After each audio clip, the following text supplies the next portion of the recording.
Hello viewers, আসসালামু আলাইকুম। আজ আমি যে বিষয় নিয়ে কথা বলবো সেটি হলো ভিটামিনের অভাবজনিত কারণে বা ভিটামিনের অভাবজনিত রোগ। এটিকে হাইপোভিটামিনোসিস বলা হয়ে থাকে। এটি প্রাণীর খাদ্যে ভিটামিন এ এর অভাবে এই রোগ হয়ে থাকে।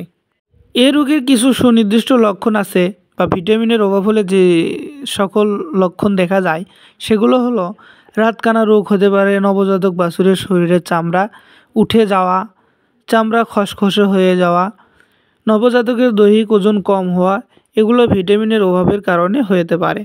গর্ভপাত দুর্বল ও মৃত বাচ্চা দুর্বল ও গর্ভফুল আটকে যাওয়াও ভিটামিনের অভাবের কারণে হতে পারে। স্নায়বিক বিকলাঙ্গতা, জন্মগত ত্রুটি, বাছুরের অন্ধত্ব, খিঁচুনি, অসামান্য চলনভঙ্গি এসবগুলো ভিটামিনের অভাবে হতে পারে। বাচ্চা ভূমিষ্ঠ হওয়ার পর উঠে দাঁড়াতে পারে না, এগুলো ভিটামিনের অভাবজনিত কারণে হতে পারে। বাচ্চা ভূমিষ্ঠ হওয়ার পরে উঠে দাঁড়াতে পারে না, এই বিষয়েও একটা ভিডিও দেওয়া হয়েছে, আপনারা চাইলে সে ভিডিওটি দেখে নিতে পারেন। এখন আমরা জানব এই রোগ যদি হয় সেক্ষেত্রে আমরা কী কী ধরনের পদ্ধতি গ্রহণ করতে পারি। মূলত ভিটামিনের অভাব না হলেই এই রোগ থেকে বেঁচে থাকা যায়, তাই আমাদেরকে আগে থেকেই ভিটামিন সরবরাহ করতে হবে। এবং যদি কোনো কারণে এই রোগ হয়ে যায় সেক্ষেত্রে ইনজেকশন AD3E দেওয়া যেতে পারে অথবা ভিফ্লেক্স ইনজেকশন দেওয়া যেতে পারে 10 মিলি 3 ভাওয়েল ইনজেকশন দেওয়া যেতে পারে, অথবা অ্যামাইনোভেট আছে এটাও দিতে পারেন।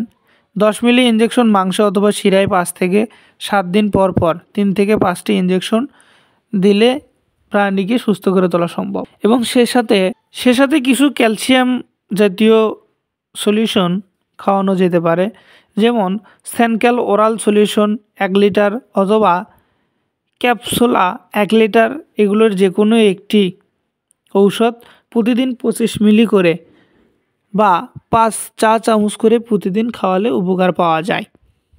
এ রোগের প্রতিরোধ ব্যবস্থা হলো গর্ভবতী প্রাণীকে পর্যাপ্ত পরিমাণে কাঁচা ঘাস ও সুষম দানাদার খাবারের সরবরাহ করে এই রোগ প্রতিরোধ করা যেতে পারে। তাই আমরা অবশ্যই এই রোগ থেকে বেঁচে থাকার জন্য প্রাণীকে সুষম ও দানাদার খাবারের প্রতি গুরুত্ব দিব এবং ভিটামিন মিনারেলসের প্রতি গুরুত্ব দিব, যেন কোনোভাবে প্রাণীর ভিটামিনের অভাব না হয়।